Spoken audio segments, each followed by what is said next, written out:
Hello, and welcome to Book of the Mouse Club, episode 117, Wednesday, August 27th, 2025. Morning, monsieur. Where are you off to? The bookshop.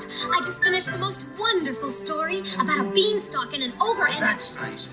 Marie! The baguettes! Hurry up! I'm sorry, but how can one possibly pay attention to a book with no pictures in it? My dear child, there are a great many good books in this world without pictures. I almost bounced clear out of the book. Some bouncing, huh? Come home or make myself known. J. Thaddeus Turtle, Esquire. Have you never met him? You will find his story in this delightful little book, The Wind and the Willows. I've come to return the book I borrowed. Finished already? Oh, I couldn't put it down. Have you got anything new?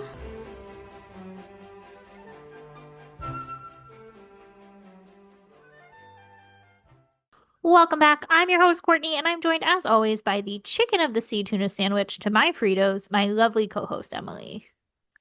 Hi, listeners. This summer has flown by. I'm back in school, and now we've reached the third and final selection of our Celebratory Summer Series in honor of Disneyland. Yes, and fittingly, we are closing things out with Disney's official book for this 70th anniversary. It is titled The Happiest Place on Earth, The Incredible Story of Walt Disney's Disneyland by Hahn and Christopher Merritt, with a foreword by Bob Iger. Emily, could you tell us a little more about the book before we begin our discussion? Sure can. So, The Happiest Place on Earth, The Incredible Story of Walt Disney's Disneyland is marketed as the, quote, ultimate coffee table book for Disney collectors and armchair travelers alike, brimming with more than 750 images, previously unpublished documents, and concept drawings, end quote. It was published by Disney Editions Deluxe by Disney Editions and was released July 15th, 2025, just 2 days before the 70th anniversary of Disneyland's opening on July 17th.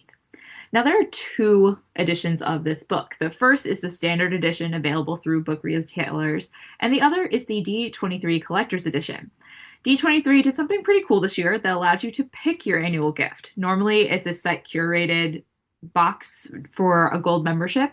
This year, you got to choose. So you could choose between a pin set, a spirit jersey, a Park Essentials pack that had like a backpack, water bottle, an umbrella, or the exclusive copy of this book. Obviously, being the co-host that we are of a book podcast, we picked the book. This book has an exclusive cover. It's a little different. The standard edition has a white cover, and then the castle and the title are in multicolors, whereas this is kind of the opposite, where the background of the jacket on our version is the multicolors. It almost has like a sunset effect, and then the castle and the writing are in white. So they're just reversed jackets when it comes to the coloring. But this book also, as part of the D23 package, came with a replica park entrance plaque, the one that reads, "Here you leave today and enter the world of yesterday, tomorrow, and fantasy." I hung mine over the door of my library. And it also came with a facsimile of Walt Disney's notes on that entry plaque. So that was a pretty cool additional thing that came with this version of the book. Additionally, this edition was also available to D23 members early, prior to the release date in July 15th. So depending on when your membership was, like I think you got yours 2 months before me, just because of when my membership renewal aligned. So depending on when your membership renewal was, some people were able to get their hands on the book a lot earlier. I still had to wait a little bit because my renewal period was February, and it said, like, thank you for your renewal. You will receive this book at a later date. I think, is your renewal June? My renewal was June, so I didn't get mine until end of July. I think I got mine in early June because then we were curious when you would get yours. I was either late May or early June. So I still had to wait a few months. But yes, like I think as soon as it was fully available, anyone who had renewed between January and May would get theirs. And then I guess, you won't get yours if you're a member whose renewal period is August or September. Like they would be getting them now. Yes. But those were the only exclusive things. When it comes to the actual content of the book, the content is all exactly the same. There's no additional chapters, forewords, afterwards, anything of that. So the actual content of the book is the same. It's just the fun little extras that came with it. So now let's talk about our authors who we've actually read some of their work before, both on our podcast and a friend of ours, Brett Nachman, on Notably Disney. So this is not our first time reading Don Hahn or Christopher Merritt's work. So Don Hahn is a writer, producer, and director whose credits include the worldwide phenomenon The Lion King and the classic Beauty and the Beast, the first animated film nominated for a Best Picture Oscar. His other films include Who Framed Roger Rabbit, one of my personal favorites, The Hunchback of Notre Dame, Atlantis, Emperor's New Groove, and Maleficent starring Angelina Jolie.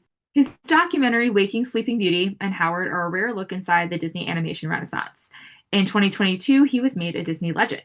Don's books on animation, art, and creativity include the bestseller Brainstorm, the acclaimed Drawn to Life series, and the extraordinary book on mid-century design by Disney, Yesterday's Tomorrow. That's the book we read with Brett. His latest book, The Happiest Place on Earth, is the must-have coffee table book on the incredible origin story of Disneyland celebrating the park's 70th anniversary. And then Christopher Merritt, a Southern California native, Christopher Merritt has over 35 years of ride and show design experience creating theme park attractions and environments around the world. He has served as an art director and production designer at theme park locations in California, Florida, Tokyo, Singapore, and Shanghai.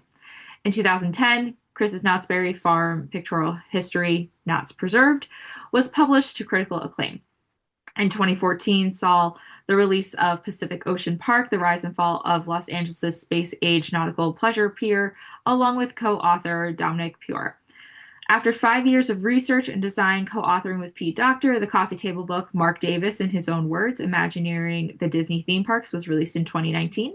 And after 4 years of research, his two most current books, Knott's Berry Tales, The Complete History of the Whimsical Attraction with Eric Linksweiler, and The Happiest Place on Earth, The Incredible Story of Walt Disney's Disneyland with Don Hahn, are now available in 2025. And Chris is still living in Southern California. I took both of those biographies, by the way, from their author pages on Amazon. Wonderful. Well, thank you for that overview. Let's head into the discussion of the book itself. What was your overall review of this book? I think it's marketed, that quote that was being used on its publishing pages. Like, it was on the page on Disney Books if you wanted to order it, on Amazon. The Ultimate Coffee Table book, brimming with more than 750 images. I think that's really the heart of this book, is let's show you all of these pictures that have not been used or seen heavily before. And I saw quite a few pictures that I do not recall seeing of like the general Disneyland marketing or memorabilia that I've seen in my time as a Disney fan and reader. So definitely agree that the book is a treasure trove, particularly of visual art. Yeah, it's very vibrant, from especially the D23 color, like that you just cover. You described it as a sunset, but it has like those nicer pages in it. They're not quite glossy, but like a little more magazine texture and full color throughout. The sections for the lands and various topics are color coded, kind of like tabs in a binder almost. It makes it easy to get to what you're interested in. It is a hefty book. I had flashbacks. We were concerned this was gonna to Ink and Paint, the book that gave me back pain. What did you think? How did this compare to Ink and Paint for you? Not as much text, but still more text heavy than you would expect from a coffee table book. I do feel like the font was larger than Ink and Paint. I just remember it the definitely font is. in Ink and Paint being so small, and I'm like, why did they do this to the coffee table book size? So bigger font was much appreciated. I think there is less text overall than Ink and Paint. Like, you can go a couple pages where it's only way more photos pictures with captions. But there is plenty of text. But there's still plenty of text. Agreed. I think I did end up reading this one faster than Ink and Paint, though. I think it also helped for both of us, I would say, that because we also just read two other books of Disneyland history, a lot of it gets, I don't want to say repetitive in a bad way. Oh, there's overlaps. But it wasn't as much taking in new knowledge. I don't think it required as much of my personal concentration right now. Versus Ink and Paint was like, we have not dipped into this before. These are all women that are unsung heroes of Disney. I'd agree. I just remember with Ink and Paint, I was doing the math of like, how many pages do I need to read per day to finish this in time? Right? It's just these books. It's a shame because the reason we're here is we both love reading. I like to spend my lunch break at work, like taking a little time with a book, step away from my desk. This was not one that I would pack Yeah, and it's take a to work. little. My I back's couldn't gonna read hurt this in carrying bed my at backpack. night. Like I No, like to read that like lay it 30 out, minutes to a coffee half an hour table. before I You're go to like, bed. that's where And we're reading it. my partner, he was like, you need to, not only do I need to turn the light out, so normally I tend to also sometimes read on an e-reader that's backlit at night because he gets up before I do. So light's got to go out sooner. But like this is not one that I can like have on our bed. And I've got reader. I know you can't see my screen, but I'm known for my tabs. I've got tabs. I've got notes. And I was like, I can't do this in bed. I needed space. I was on my couch has an ottoman that fits into it. I took over the ottoman and had it all spread out. So this is supposed to be for the anniversary book. Do you think this honors an anniversary? I think it honors a specific part of the anniversary's legacy, and it clicked for me as you were reading the description. My brain was like, oh, when you said the incredible story of Walt Disney's Disneyland. And that is very much what this is to me in the time period that it covers. Because unlike our earlier books, which were both solely focused on 1955. I mean, we got a little extended history in the 55ers, which was our first book that we read for the series about cast members who had started in 1955. A lot of it took place in 55. You got like longer trajectories of individuals' careers. Then, of course, Aaron's photograph book last month was like the opening day of Disneyland, and photographs from this. I'm not gonna say I didn't like it. Like I completely am in favor of celebrating Walt's legacy. We don't want to forget the man behind the name on the gate. But I don't know, I just feel like when you get to the anniversary, I feel like we don't this feels so negative, but I feel like this has been done before. And I'm like, I kind of just want to like celebrate all quirky 7 decades of Disneyland's That would have been history. interesting, a book of like Disneyland in the 50s, Disneyland in the 60s, Yes. Disneyland in the 70s, Disneyland in the 80s. And I get it, like we're 5 years away from another, what I would say, like a big milestone. Like we tend to celebrate 10s, 75. 75, yeah, like 25, 50, 75 are big. They like to celebrate the decades as well. But I was like, I guess if I'm given feedback for 75, I'd like to see it go beyond. Does Beyond that just the make sense? I don't know, origin. just I was thinking Yeah. critically about it, and I'm like, it drops off at a certain point, which we'll get to. I know in another question you have about the time frame it does cover. But I'm like, I don't know, like I want to know quirky stuff, like rocket rods from the 90s and that weird renovation that they did to Tomorrowland and just fun things that maybe aren't around or that are still around and are celebrated Hmm. but came later. But in hearing you, I had that criticism already, and then when you read the title fully, The Incredible Story of Walt's Disney, I was like, oh, that is why I thought that, because I was like, this is kind of just Walt heavy. But I'm like, well, that is what it's advertising if you really think about it, but it's the subscript on the cover. So I guess I was just like, Castle 70, happiest place on earth. And my brain just went to like wanting a more comprehensive history. But that's not to say this is bad. That's just No, maybe a I think direction that that's I would fair. take an anniversary book. I think that's fair. And what you brought up was saying, like, this is what we did for 70.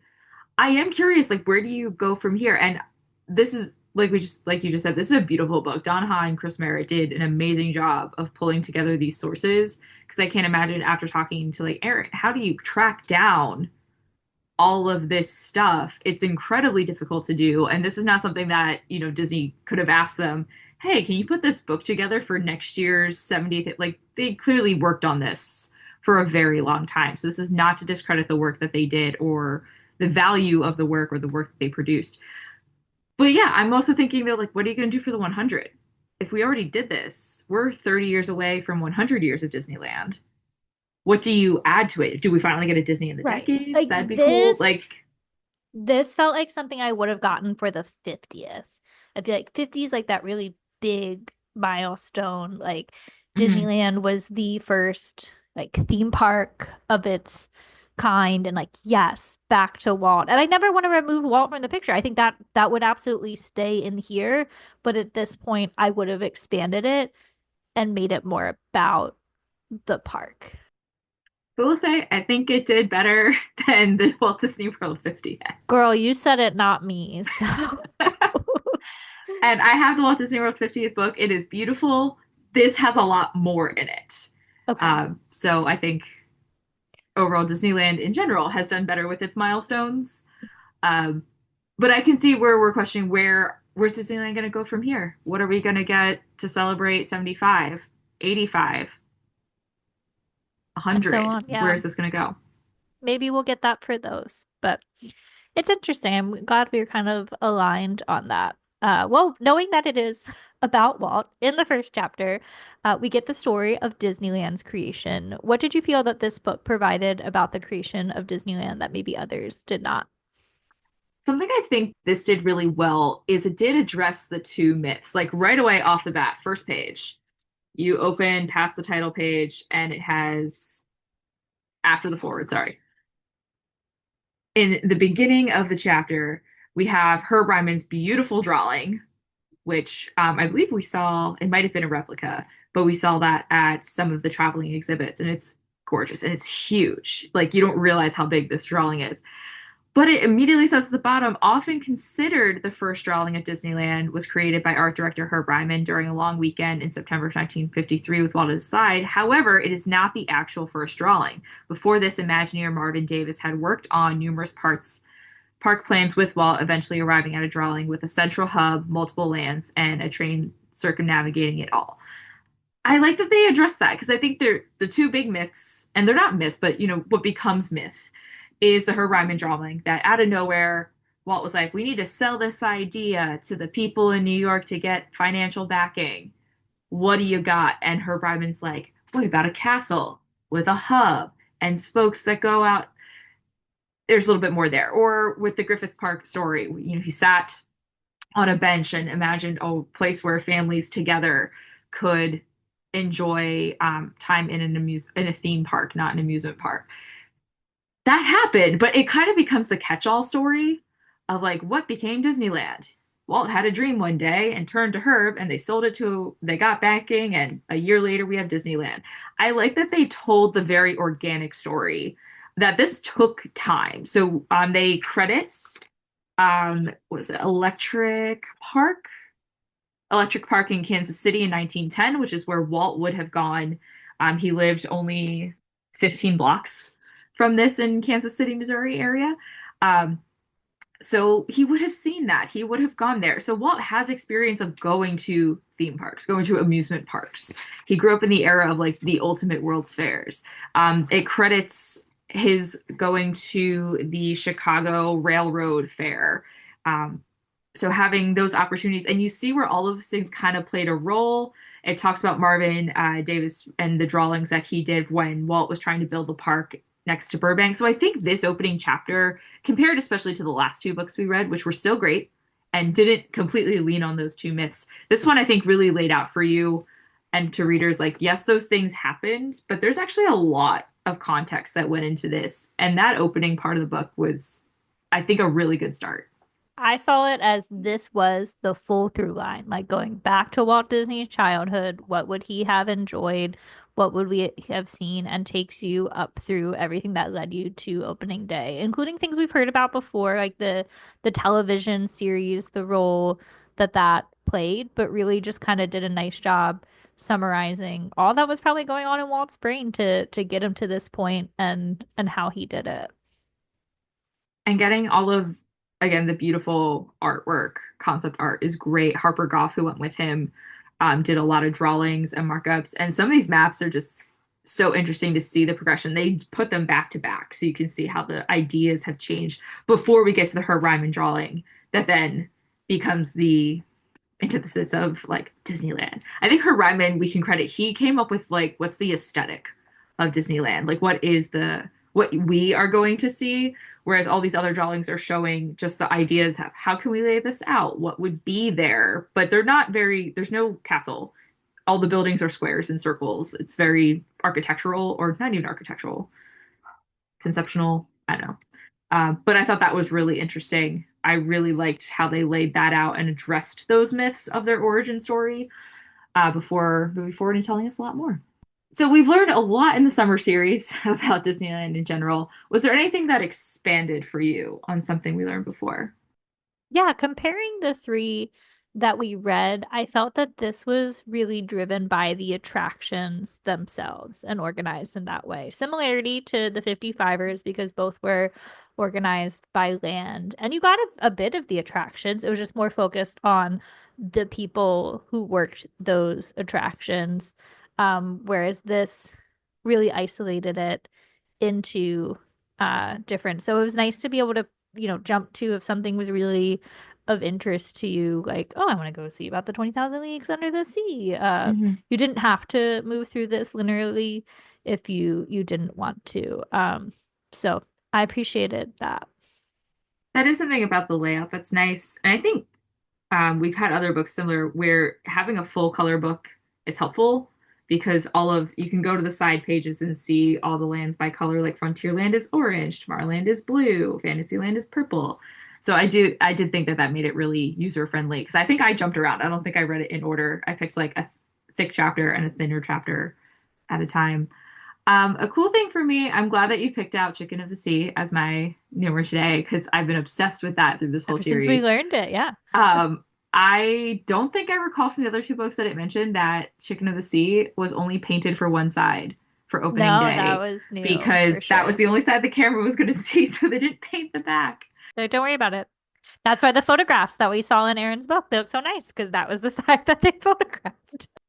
And then something else that kind of stood out to me, which didn't have to do with learning about the park itself, um, but something that was brought up that I think is very interesting and talks about how like Disney informs society and like art informs life or vice versa was there was a comment on page 62, which I'm trying to find it, about Main Street that said for whatever complicated reason, historic preservation grew stronger every year from the opening of Disneyland onward, and the incomparably popular mass movement it represents beginning to bring fruition to those everywhere whose revival of the vernacular and classical traditions of architecture. And I live in a town that has an award-winning Main Street, and that made me think of like everything people go through because the 50s is a transformative time of changing from these main streets to car culture. And then when Walt creates this main street and now people are nostalgic for it, how does that entertainment inform nostalgia? I thought that was really interesting to bring up how Main Street wasn't just, hey, here's Walt's childhood, but also suddenly people took that out of the park as well and were like, wait, don't we want to preserve things? So I thought that was a really interesting take. It had like a whole page to it in here, which I don't think I've seen before in another Disneyland book. Yeah, I appreciated the attention that it gave to smaller things, which I feel leads into my next question. What was something totally new you learned about the park? This came as a random side. I'm still in the Main Street chapter. And again, looking at all these awesome pictures. Pancake races. So this it has one caption and two pictures. That's it. But I was like, what the heck is this? And there was the first Disneyland pancake race was in 1957, which suggests that there were more than one year if that was the first year. And after like the Aunt Jemima food area was opened, they created a flapjack race where people would wear aprons and have to do races while flipping a flapjack in a pan. And the first winner won a $100 check, a plaque signed by Walt, and Aunt Jemima cigarette lighter, an umbrella, a fish knife, and a basket full of pancake flour and Swift canned meats. But like, could you imagine? Like, we see dance parties now on like Main Street with like characters, but they're like, we're gonna do a flapjack race down Main Street. I found that wild. Some of these smaller community type feeling things that are not IP, they just are. And these women just look so happy in their headscarves and numbered aprons for this race. I thought that was wild to me. Something that stood out to you? One that I picked was the Tahitian Terrace. This is something that's always been of interest to me as someone who likes to visit tiki bars in any new city that I go to. I was aware of the attraction primarily from one of my favorite things to pull up on YouTube, Disneyland After Dark, which is a special from the Wonderful World of Color, I believe like mid 60s, but it has Annette Funicello, a baby Donny Osmond, Louis Armstrong and just celebrates like date night at Disneyland. And so there's a whole section where you get to see a performance from the Polynesian dancers at the Tahitian Terrace. And I was always like, ooh, that's so fun. So I was definitely looking forward to, when I was looking at the table of contents of what would be covered, getting to that. And I just thought it was fun to know what they served there because it kind of blended. Last summer. We had the Adventureland Summer Series and that wonderful book about Walt Disney's Enchanted Tiki Room. We knew that they originally wanted to make that a restaurant. I feel like this was kind of the compromise. I was like, well, what were they eating back then? And I have a quote here. Quote, the menu, barbecued pineapple ribs, skewered chicken with soy sauce, teriyaki steak, coconut shrimp, may not seem out of the ordinary now, but in the 1960s, the food, the music, the entertainment, and the complimentary lays were plenty to transport diners back to what the menu called an enchanting island world across the blue Pacific, a world of romance, beauty, and exciting entertainment, end quote. And I liked how that contextualized it for me. Like, this is something that I would take I think for granted, like, yeah, I'm gonna get my little coconut shrimp when I get an appetizer at the tiki bar, but this was somewhat foreign and new to the audiences of Disneyland at that time. So I don't know, I'm a Disneyland snack girly. Like Yeah. I'm all about, I don't really like sit down and eat much when I go to Disneyland specifically. I'm trying to get my Bengal barbecue. I'm trying to get my pretzel with cheese. There's like this really good garlic pretzel roll that lives rent free in my brain. I'm always about the snacks there, so I was just excited to read more about the food. Do you have another one picked out? I do. Cats in the Castle was a subtitle in the Fantasyland chapter. And again, I think I'm just really queuing in on the mythology of Disneyland, like things that you hear popularly. And I think a lot of people have heard like Disneyland has cats that roam at night to control the like mouse population, which is funny because Mickey Mouse. So like I've heard that story so many times. So when I saw Cats in the Castle, I thought it was going to reference cats that Disney uses as company just for natural pest control. But no, it was Walt after opening decides he wants to do the Sleeping Beauty walkthrough. He wants to put something in the castle. He wants the castle itself to be an attraction. So he calls Ken Anderson to come with him. Let's go look at the castle, see maybe what we could do with the space. And it turns out there's a bunch of feral cats living in there, and they all get covered in fleas.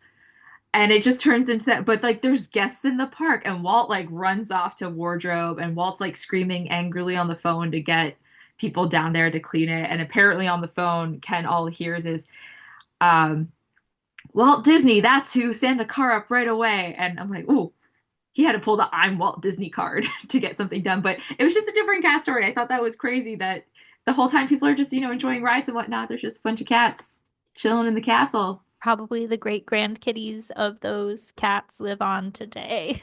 Possibly. Still roaming. My other pick was 20,000 Leagues. Longtime listeners of this podcast know that's one of my favorite episodes that we've ever done. I just have affinity for that film. And this was an attraction in the walkthrough that I was aware of, but I feel like there's not been a lot of detail about it. My obsession comes from, and I don't think that you played this game, but maybe some listeners out there will know. For Disneyland's 50th, there was a wonderful online multiplayer game called Virtual Magic Kingdom. No, I did not play. So good. And you could have like little like your own room and stuff to decorate. And one of my favorite rooms was based on this attraction. So you had this like Nemo submarine room and the picture on page 271 of the kids looking at the giant squid. Like that's very much what your little online virtual room was. I think like that was around the time that I watched 20,000 Leagues for the first time. So I don't know, I've always been like, oh, that's cool. They had this walkthrough attraction and allegedly, the pipe organ went to the Haunted Mansion. There's just a lot of fun lore around that. And my learning was another Haunted Mansion connection because I did not know that this walkthrough tour had a narrator. I would have assumed it was James Mason, Captain Nemo, but it was Thurl Ravenscroft, who famously contributed to Grim Grinning. Well, I don't think he's the ghost host, but he's one of the Grim Grinning ghosts. He's actually the bus that a lot of people I know he's think one of the singing bus. I thought he was Walt also Disney. the narrator. Maybe not. But he's done I so much that stuff. was Paul Frees, but yes, Tony the Tiger, connection there. So that was just fun Wow. to get more details. That's what, like I said, I liked about this book was the depth into many attractions or eateries themselves. I had one more I wanted to point out. Getting the context for the quote, it's kind of fun to do the impossible. Did you know that context before reading? No, I just was like, yep, that's a Walt Disney quote, sure thing. So why don't you share it with our listeners? And then I did some Googling after, and I mean, I trust Pete Doctor, or I trust Christopher Merritt, Don Hahn on the research that they did. If they put that story in here, I trust they verified their facts. But then I did some Googling after. I was like, where did It's Kind of Fun to do the impossible? And there's a couple things in Reddits that reference the same story, but everything I found was just stuff that's like, this is a quote by Walt Disney. And I was like, well, where does it come from? Where did people hear this quote? And it had to do with Rainbow Caverns in Frontierland, where they wanted to have in this attraction, you'd be going through the cavern and they wanted to have a rainbow waterfall. And they were trying to make each stream of the waterfall a different color. And I'm looking at the quote. This is coming from Claude Coates. Said, quote, I had one wall where all 6 colors came down side by side, called it Rainbow Falls. And there was a very scientific gentleman, a German scientist, Heinz Harber, who did a wonderful job at helping on some pictures. He looked at it and he said, it's statistically impossible, end quote. Continuing with the passage, Harber rightfully pointed out that the colors would pollute each other and the rainbow caverns would turn gray. So next time Walt came by, Coates recounted what he said and said, well, Heinz Harber is telling me that this one is statistically impossible. But then Walt just says, quote, well, it's kind of fun to do the impossible, end quote. And that's where it comes from, is them discussing this attraction. And I just never knew the context. And I enjoyed that that story's been there because we see that quote on everything. Oh yeah, for sure. So our prior 2 books, I want to get back to something you talked about earlier. The prior 2 books we read in this series were focused on opening day or the opening year of Disneyland, but this book does also have other additions to Disneyland that came later, like New Orleans Square, the Matterhorn, Pirates of the Caribbean, Swiss Family Treehouse, the Enchanted Tiki Room, It's a Small World, all of these different things that came in the later 50s to early 60s.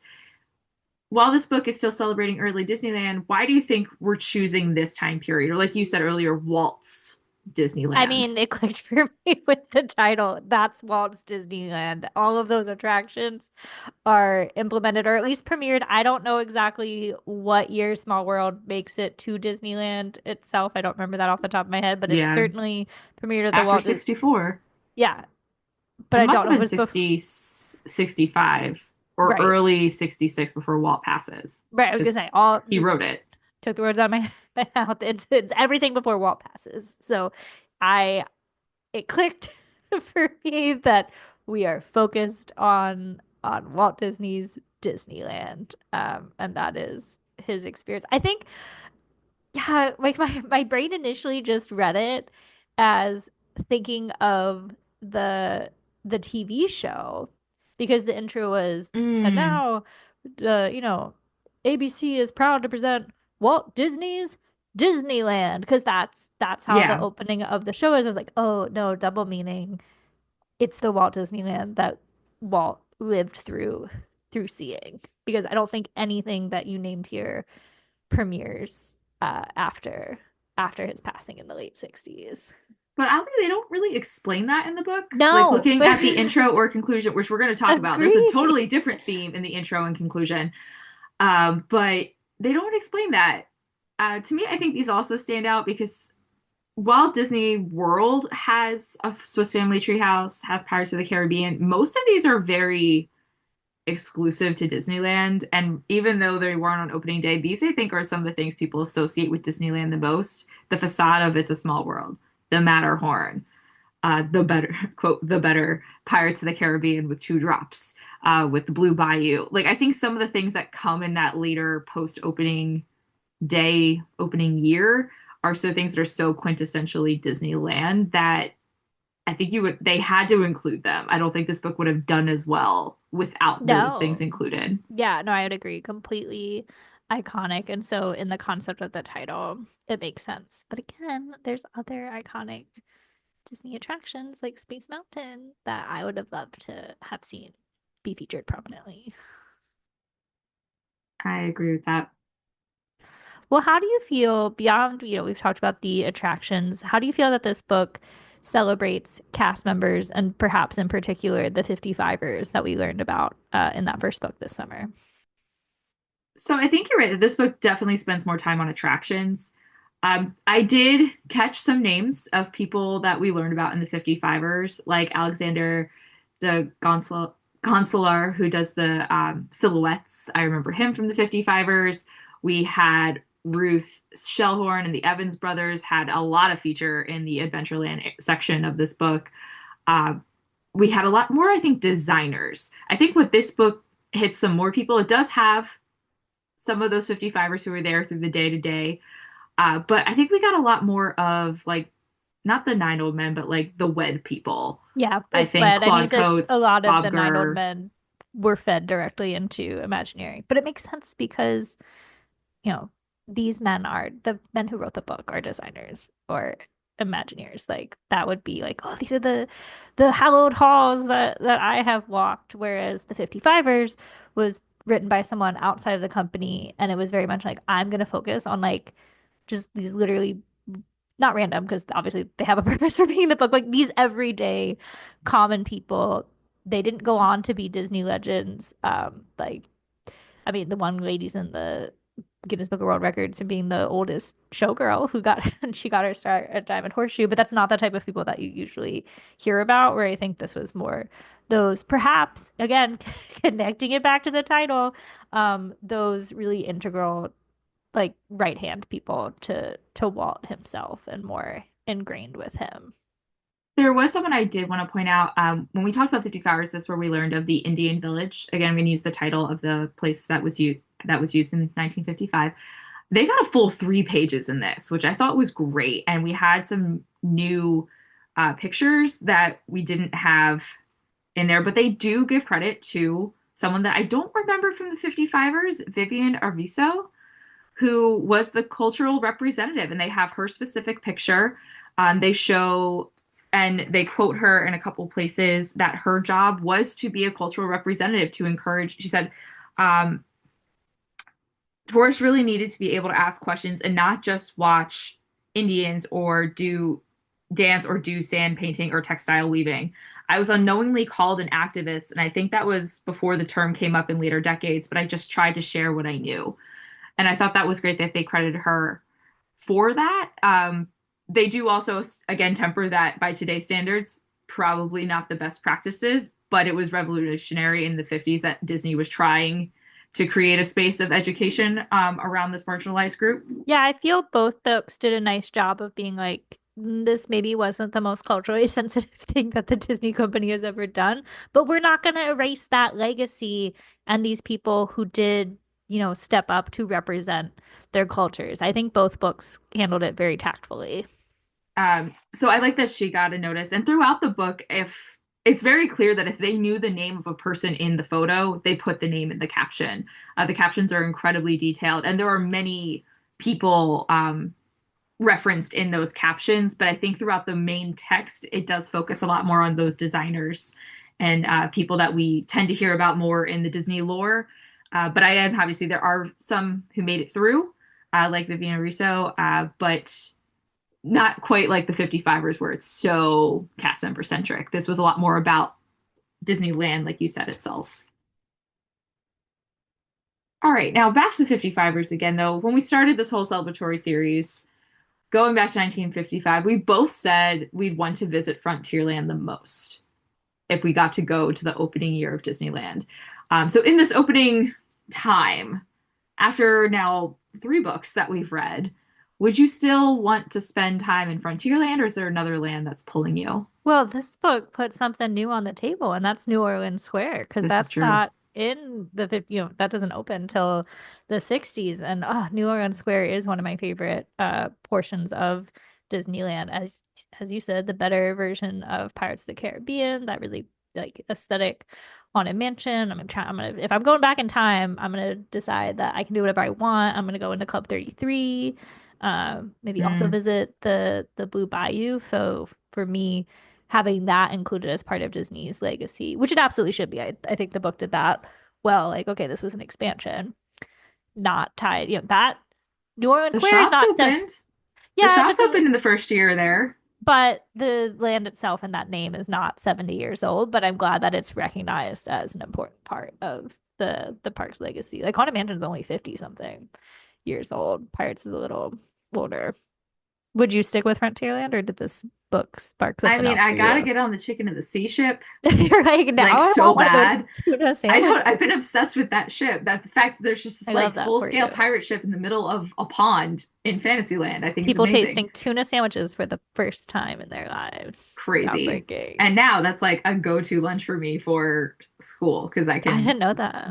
I love having Did a it tuna pick up sandwich. now that you've like spent the summer thinking about the Chicken of the Sea I know pirate ship at it was in my Disneyland? brain in the Living subconscious when I rent-free. was going through Costco and picked up a bulk pack of tuna fish.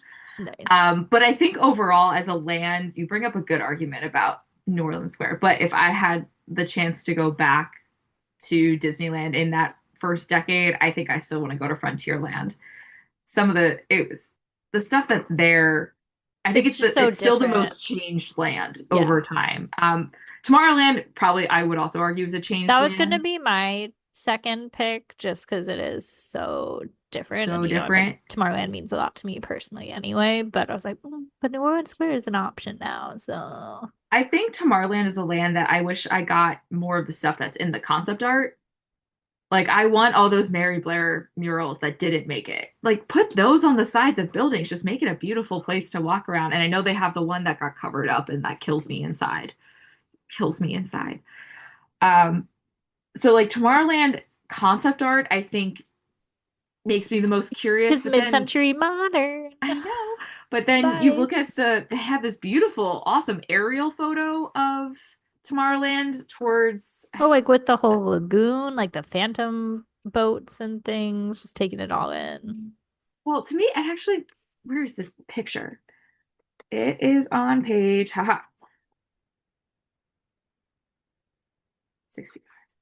68, 69. It's the whole thing where you can see the parking beyond the berm, which is now just the walk through courtyard to DCA. But you've got Skyway. It looks like such a big land with so little in between. Like you just see the potential that didn't make it there. Whereas, I don't know, to me, Frontierland looks a lot more full. I think Tomorrowland has a lot of cool individual attractions, but yeah, it's always struggled to be that very cohesive land. But yeah, I want the stuff in the concept art, but I want to go to Frontierland. It makes sense that they put their money more so in Frontierland. I don't know. Now I'm thinking of like Toy Story 2. And it's Oh like, my God. oh, the kids love cowboys. And then, oh, we went to the moon and now it's all about the space age. So Westerns were probably way more Yeah. prolific, and we hadn't made it to the moon yet. They had an attraction about flight to the moon, which is fictional, at that time. So looking back, it makes more sense that they're like, yeah, we really fleshed out Frontierland, and in Tomorrowland, we just put scientific names of weeds on signs in the planters. But Autopia looks really cool. Oh, Like, yeah. it's kind of a shame the Autopia that we have in Disney World, I never get in line for. I think I've ridden it twice. But I'm like, it's probably a lot cooler than I give it credit for if I would Oh, just go it's ride it. so fun at Disneyland, especially now. I love like the little bird that's part of the story. It's very I fun. didn't get on it when I was in Disneyland the one time. Next time. I know. It's I would agree. Most things at Disneyland are the superior version of their Walt Disney World counterparts. Yeah. I think many would agree, which is why I wanted more of them in this book, but that's okay. As we round out the book here, though, both the foreword by Bob Iger and the afterward statements quote Walt Disney when he said that, quote, the park means a lot to me and that it's something that will never be finished, something that I can keep developing, keep plussing and adding to. It's alive. It'll be a living, breathing thing that will need changes, end quote. Why do you think that it was so important to frame the book with this mindset? I think they're kind of in a way talking to all of us on the internet who freak out every time something changes because of nostalgia, etc. Because I mean, everyone, even in the comments of those things, everyone pulls out the wall quote like he said it would never change. I think for this book, I think that's where the Matterhorn and those newer, quote, newer attractions that weren't there opening day. Look at the changes we did make. Not everyone hates when things change. There are lots of good things that come from change. Because if we didn't change things, you wouldn't have Matterhorn, Tiki Room, Pirates of the Caribbean, Haunted Mansion. Some of these things that are absolute staples of Disney now were actually changes that came in the first decade. So I think that is maybe where they were going, and also looking ahead of like Disneyland isn't what it completely used to be, but that's okay. But I think this is where your idea, if we did Yes, Disneyland through the that's what I was gonna decades, say. Yeah, I'm like you put this quote in here, but then you didn't go beyond a certain time period. So I'm like, why not show the ways that you continued to plus the park? and change it. Yeah, a timeline. I know we did we didn't read the map book, but there's a map book, coffee book out there that Yes. shows the map changes over time for That's what cool. for the parks. Yeah, so picking that as the theme versus Walt, whereas we got a lot more Walt's Disneyland. I think you're right. They could have done more. I liked your idea with the through the decades. Maybe we'll throw that into the universe. We For want the a 80th, Disneyland. I guess. I don't know. I guess no, 75 would be appropriate because then you'd like have at least like half of the latest decade. I don't know. We'll see. But overall, I think this was a great pick, especially for D23 members. I do agree that if you are a collector and like Disney art, Disneyland and Disney history, it's a great book to have. These images are beautiful. We did find Aaron Goldberg's photo. It's the cover photo of his book is in that first chapter, uh, the opening of Disneyland in here. So that was really cool to see. His credit to get that. So I think it's definitely worth having. I'm glad we read it. But yeah, I think it's a fun book with some theming that we would change. So yeah. Yeah, we're always here to give our honest opinions, but absolutely, as Disney fans, we would recommend that to you. And we, of course, have recommendations for other resources. So if you want to know more about this book direct from the source, we're sending you over to our podcast pals at Disney Coast to Coast. Authors Don Hahn and Christopher Merritt joined host Jeff DePaoli to discuss this book that is on episode 1206. So you can hear them be interviewed and get their direct thoughts and more of the process behind the book. Which then I also have more podcast recommendations as well. If you enjoy the production and writing of this book of these authors, Don Hahn and Christopher Merritt's work, then we encourage you to also check out Mark Davis in His Own Words, which we reviewed on episodes 48 and 49. We had to do 2 episodes because There's it's a two two-volume books. book. Or reading Yesterday's Tomorrow, Disney's Magical Mid-Century by Don Hahn, which we reviewed with our friend Brett Nachman on his podcast, Notably Disney. Both are excellent dives into specific topics of Disney history. They're both wonderful historians and storytellers. So if you enjoyed this book, check out those. Plenty of podcasts to keep in your feed until our next episode. In September this fall, we are returning to our fairy tale favorites series, but instead of reading and discussing one fairy tale, we will be reading four. Fairy tales not only inspired Walt Disney's storytelling, but also Stephen Sondheim's. Our next episode, we will be joined by our friends Connor and Caroline from the Poor Unfortunate podcast to discuss the use of Cinderella, Little Red Riding Hood, Jack the Giant Slayer, and Rapunzel in Sondheim's musical classic Into the Woods, followed by an analysis of how Disney made their own adaptation of the musical for their live action film in 2014. So, for a quick rundown to be prepared for the discussion, we recommend reading the fairy tales Cinderella, Little Red Riding Hood, Jack the Giant Slayer, and Rapunzel, all of which are available for free online or at a library because they are in the public domain. We also encourage you to watch the Disney film available on Disney Plus or DVD and the PBS Playhouse production of Sondheim's Into the Woods from 1989, which is available for free on YouTube. In the meantime, you can keep up with Book of the Mouse Club on Instagram at Book of the Mouse. Email us with comments or ideas to bookofthemouseclub@gmail.com. Please be sure to leave us a review wherever you listen so others may find our podcast and read and listen along with us. If you want to keep up with me, Courtney, I am on Instagram at Great Gutsby. And you can follow me, Emily, at Emily_McD. And Emily, what have you picked as our closing quote for this episode? So I thought it would be appropriate to close with the dedication of Disneyland to round out our celebration of Disneyland this summer. So, quote, "To all who come to this happy place, welcome. Disneyland is your land. Here age relives fond memories of the past, and here youth may savor the challenge and promise of the future. Disneyland is dedicated to the ideals, the dreams, and the hard facts that have created America, and with the hope that will be a source of joy and inspiration to all the world." End quote. Wonderful pick. Thank you so much for another great summer series. I had a great time celebrating Disneyland's anniversary with you, and more to come.